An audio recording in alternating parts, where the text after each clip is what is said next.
Hello everyone, welcome to our channel. Guys, आज हम बात करेंगे एक ऐसे न्यूज़ के बारे में जो बहुत ही कंट्रोवर्शियल रहा है और शायद आप लोगों ने सुना भी होगा उसके बारे में। तो एक हमारे ex president of RBI Raghuram Rajan ji के द्वारा एक स्टेटमेंट दिया गया एक इंटरव्यू में कि इंडिया की जो इकोनॉमिक ग्रोथ रेट है is dangerously close to Hindu growth rate. तो ये कंट्रोवर्सी में इसीलिए है कि ये टर्मिनोलॉजी जो यूज़ की गई हिंदू ग्रोथ रेट, हालांकि ये टर्मिनोलॉजी जो उन्होंने यूज़ किया गया ये उनके द्वारा कॉइन नहीं है। This terminology coined by professor Raj Krishna in 1978। ये टर्मिनोलॉजी उन्होंने दी थी और ये इसका किसी भी धर्म से लेना देना नहीं है। ये एक इकोनॉमिक टर्मिनोलॉजी है, ये इकोनॉमिक ग्रोथ को सिग्निफाई करती है कि हमारी ग्रोथ रेट आफ्टर इंडिपेंडेंस थी 1950s से 1980s तक, वो बहुत ही कम थी, नियर अबाउट 3 to 4%।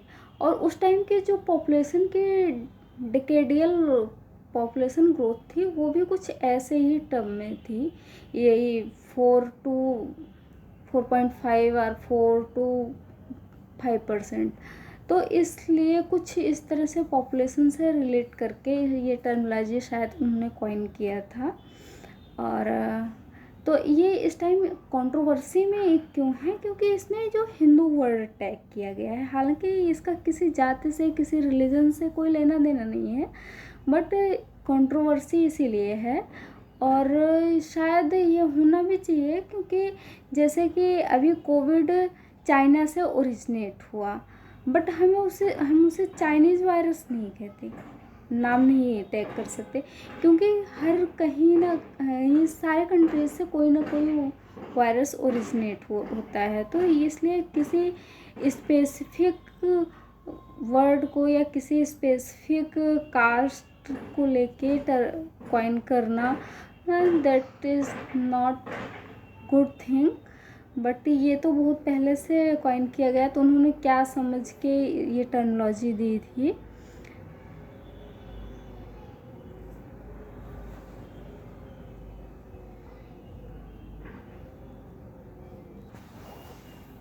और रघुराम राजन जी ने जो अभी ये स्टेटमेंट दिया है अभी हमारे क्वार्टर थर्ड का, जैसे कि एक साल को पूरे 4 क्वार्टर में डिवाइड किया जाता है, तो क्वार्टर थर्ड जो हमारा अक्टूबर टू दिसंबर थर्ड क्वार्टर था उसका भी एनएसओ के द्वारा डेटा आया है, नेशनल स्टैटिस्टिकल डिपार्टमेंट से।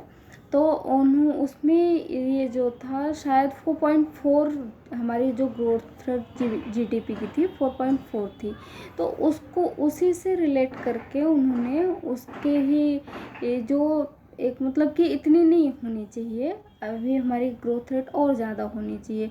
जो हमारी ग्रोथ रेट थी 2013 के बाद से ज़्यादा ही ज़्यादा थी, उसके बाद 18 से हमारी ग्रोथ रेट स्लो डाउन होना स्टार्ट हुई, उसके बाद से स्लो होते फिर तो 1-2 साल 18-19 में तो ऐसे रहा, उसके बाद 20 से तो कोविड का था, फिर अभी रशियन और यूक्रेन वॉर की वजह से अफेक्ट हुई।